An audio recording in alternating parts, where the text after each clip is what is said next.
बिस्मिल्लाहिर्रहमानिर्रहीम। अस्सलाम वालेकुम viewers, my name is Fayaz Waheed. Viewers, HTML5 के लास्ट लेक्चर में हमने प्रोग्रेस बार को ही डिस्कस किया था और उसमें हमने कुछ जावा स्क्रिप्ट का स्क्रिप्ट ऐड किया था। तो नेक्स्ट हम मूव करते हैं HTML मीटर टैग की तरफ। ठीक है, जब इसकी प्रैक्टिस करेंगे तो ये आपको इसकी आउटपुट कुछ ऐसे ही नजर आएगी जैसा कि प्रोग्रेस टैग था, लेकिन ये डिफरेंट है। कैसे डिफरेंट है वो मैं आपको अभी बताता हूँ नेक्स्ट जब हम प्रैक्टिस करते हैं। तो HTML5 में ये भी एक जो मीटर टैग है, ये भी एक नया टैग है जो कि HTML4 में नहीं था। ठीक है, अच्छा ये मीटर टैग करता क्या है?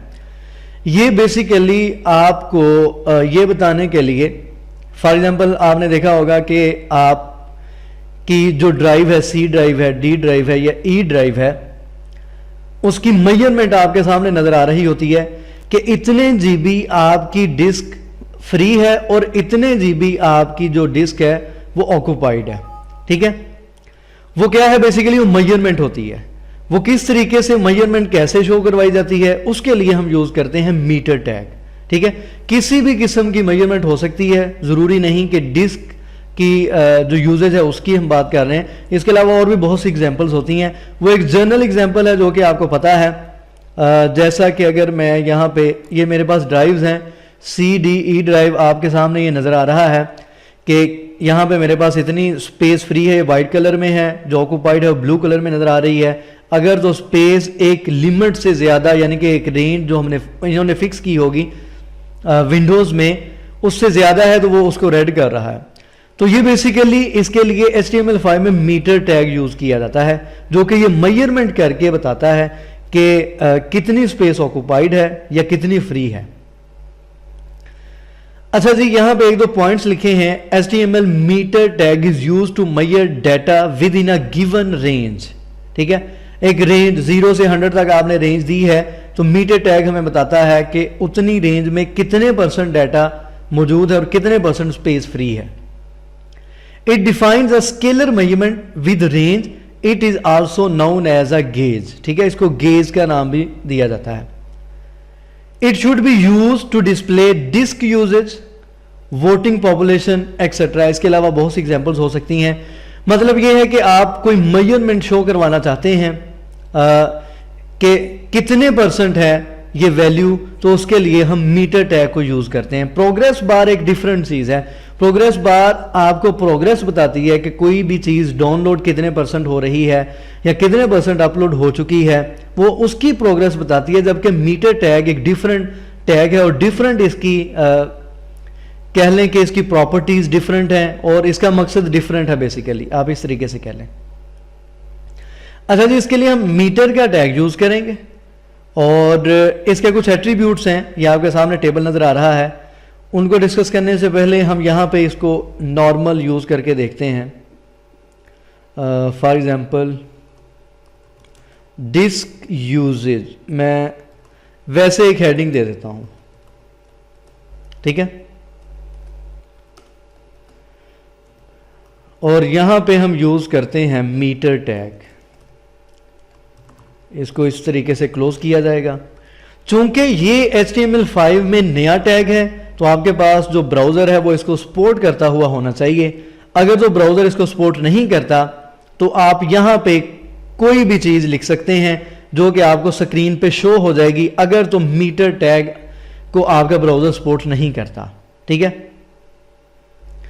अच्छा जी, अब यहां पे हमने एट्रीब्यूट्स कौन कौन से यूज करने हैं। फिलहाल मैं इसको अगर आउटपुट में देखता हूं, जस्ट मैंने मीटर टैग लिखा है तो आपके सामने कुछ आउटपुट इस तरीके से नजर आ रही है। इसको अगर जूम किया जाए, ठीक है, एक बार आपको ये नजर आ रही है, जैसा कि यहां पे आपको ये सिस्टम की एक बार नजर आ रही है। तो सेम इसी तरीके से बार आपको यहां पे नजर आ रही है जो कि मेजरमेंट हमें बताती है। और यहां पे कुछ एट्रीब्यूट्स हैं, जैसा कि नॉर्मली वैल्यू, मैक्स, मिन का हमने लास्ट टाइम यूज किया था, तो मैं यही फिलहाल इनको यूज करता हूं। मिन मैं यहां पे कह देता हूं 0, मैक्सिमम 100 वैल्यू होनी चाहिए। अगर इसको सेव करके हम चेक करते हैं तो फिलहाल हमारे पास यहां पे कोई भी आपको चेंजेस नजर नहीं आ रही। उसकी रीजन ये है कि हमने जस्ट एक रेंज यहां पे अभी जस्ट हमने डिफाइन की है कि मिनिमम इसकी वैल्यू 0 हो, मैक्सिमम इसकी वैल्यू 100 हो सकती है। ठीक है, अब इसकी वैल्यू फॉर एग्जांपल कितनी है वो मैं यहां पे अगर इसको मैं वैल्यू दे देता हूं, फर्ज करें 20, तो क्या होगा 100 में से 20% जो है वो स्पेस आप यहां पे देख सकते हैं ऑक्यूपाइड आपको यहां पे नजर आ रही है। ठीक है, इसको कर लेते हैं 60, ये 60% आपको ये स्पेस नजर आ रही है। तो बेसिकली ये मीटर टैग यूज किया जाता है मेजरमेंट के लिए कि अगर हम डिस्क की ही एग्जांपल लेते हैं कि कितने परसेंट आपकी जो डिस्क है वो फ्री है और कितने परसेंट वो फिल है, तो इस तरीके से आपको यहां पे ये नजर आ रहा है। जो फ्री स्पेस है वो व्हाइट कलर में है, जो ऑक्यूपाइड है वो ग्रीन कलर में है। अच्छा जी, इसमें से हमने 3 एट्रीब्यूट मैंने यहां पे यूज किए हैं, जिसमें वैल्यू का है और मैक्स का है और मिन का है। ठीक है, ये हमने यहां पे मैंने इनको यूज कर लिया है। अच्छा जी, वैल्यू में सिंपल ये है कि आपने जो उसको वैल्यू दी है, the number may be integer और फ्लोटिंग पॉइंट नंबर। अच्छा जी, attribute which is use to specify a value in numbers, the number may be integer और फ्लोटिंग पॉइंट नंबर। ये फ्लोटिंग पॉइंट नंबर भी हो सकता है। फॉर एग्जांपल इसको मैं इस तरीके से 55.5 राइट कर लेते हैं। ठीक है, तो ये इस तरीके से फ्लोटिंग पॉइंट में भी ये नंबर हो सकता है। अच्छा जी, उसके बाद नेक्स्ट हम देखते हैं और फॉर्म को लास्ट में देखते हैं, हाई और लो, इसको हम डिस्कस करते हैं। ये हमारे पास एट्रीब्यूट किस लिए यूज किए जाते हैं, इसको फिलहाल मैं इंटीजर की फॉर्म में राइट कर देता हूं। अच्छा जी, यहां पे मैं वैल्यू देता हूं low is equal to, for example value मैं दे देता हूं 15। ठीक है, और यहां पे हाई की वैल्यू मैं दे देता हूं is equal to for example 90। ठीक है, अच्छा अब इसको चेक करते हैं, तो फिलहाल हमें यहाँ पे कोई भी फर्क नजर नहीं आया।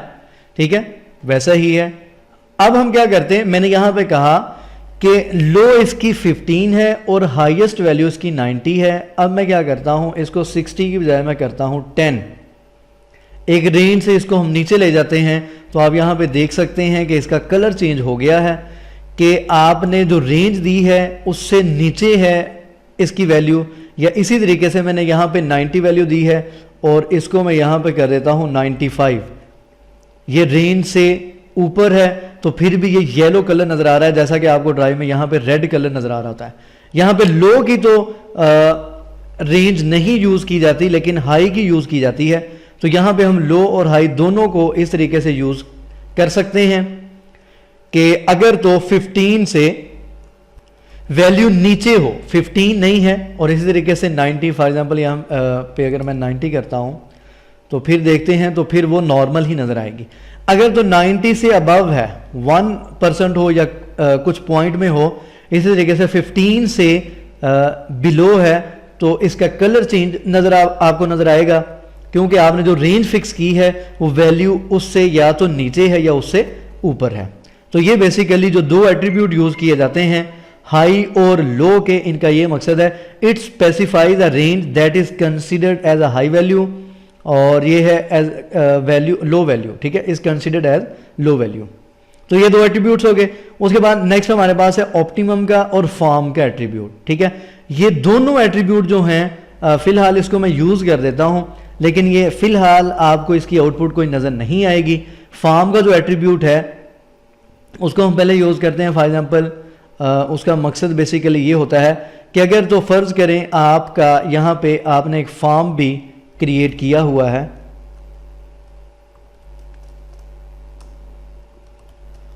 इस तरीके से फॉर एग्जांपल एक फॉर्म आपने क्रिएट किया है,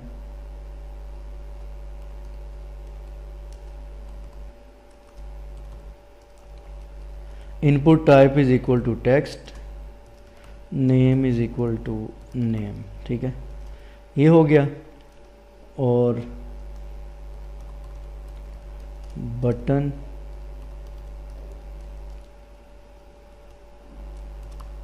सेंड मैसेज। फॉर एग्जांपल एक फॉर्म इस तरीके से आपके सामने एक फॉर्म भी है। तो बेसिकली अगर तो हम इस फॉर्म का जो डाटा हम PHP यूज करते हुए डेटाबेस में सबमिट करवाते हैं, तो हम चाहते हैं कि ये जो हमारे पास मेजरमेंट आ रही है किसी भी चीज़ की है, ठीक है, पॉपुलेशन की मेजरमेंट है या वोटिंग की मेजरमेंट है, किसी भी चीज़ की मेजरमेंट जो कि हम यहाँ पे यूज़ कर रहे हैं, उसको भी हम इस फॉर्म के डाटा के साथ ही डेटाबेस में सबमिट करवाना चाहते हैं। तो उसके लिए हम बेसिकली क्या करते हैं, उसके लिए हम ये फॉर्म का जो एट्रीब्यूट यहाँ पे यूज़ किया जाता है इसको हम यूज़ करते हैं और एक्सेस करते हैं आईडी से, ठीक है। यहाँ पे फॉर एग्जांपल हम यूज़ कर लेते हैं action is equal to test.php method is equal to post id is equal to data, ठीक है। फ़र्ज़ करें इस तरीके से हमारे पास ये आ जाता है। इसी आईडी को हम क्या करते हैं, यहाँ पे यूज़ कर लेंगे, यहाँ पे फॉर्म का एट्रीब्यूट यूज़ करेंगे और इस आईडी को हम एक्सेस कर लेंगे इस तरीके से, ठीक है। तो अब क्या होगा, जैसे ही फॉर्म का डाटा PHP को यूज़ करते हुए हम डेटाबेस में सबमिट करवाएंगे तो साथ ही ये जो वैल्यू मैयर होगी यहाँ पे, ये भी उसी फॉर्म के डाटा के साथ हमारे पास डेटाबेस में सबमिट हो जाएगी। तो ये बेसिकली इसका मकसद होता है। और उसके बाद लास्ट पे ऑप्टिमम क्या एक एट्रीब्यूट है, ये ऑप्शनल होता है और इसकी वर्किंग यहाँ पे हमें नज़र नहीं आएगी। PHP को यूज़ करेंगे जब हम डायनामिकली कुछ वर्किंग इसकी है तो फिर इसकी आपको सही तरीके से समझ आएगी ऑप्टिमम की। फ़िलहाल आप इस एट्रीब्यूट को छोड़ दें, बाकी की आप प्रैक्टिस कर लें और उम्मीद करता हूँ कि आपको समझ आई होगी। मीटर टैग की इसको मिक्स नहीं करें प्रोग्रेस टैग के साथ, वो एक डिफरेंट चीज़ है और ये टोटली डिफरेंट है, ठीक है। तो फिलहाल इसको मैं यहाँ पे वाइंड अप करता हूँ और इंशाल्लाह नेक्स्ट लेक्चर में मिलेंगे। इससे रिलेटेड कोई भी कन्फ्यूजन हो, कोई भी क्वेश्चन हो तो आप पूछ सकते हैं। इस पे आप CSS को भी अप्लाई कर सकते हैं इसकी विड्थ हाइट वगैरह, कलर वगैरह चेंज करने के लिए। और इंशाल्लाह नेक्स्ट लेक्चर में मिलेंगे। तो हमें याद रखा करें, चैनल जिन्होंने अभी तक सब्सक्राइब नहीं किया सब्सक्राइब करें। अल्लाह हाफ़िज़ नासिर।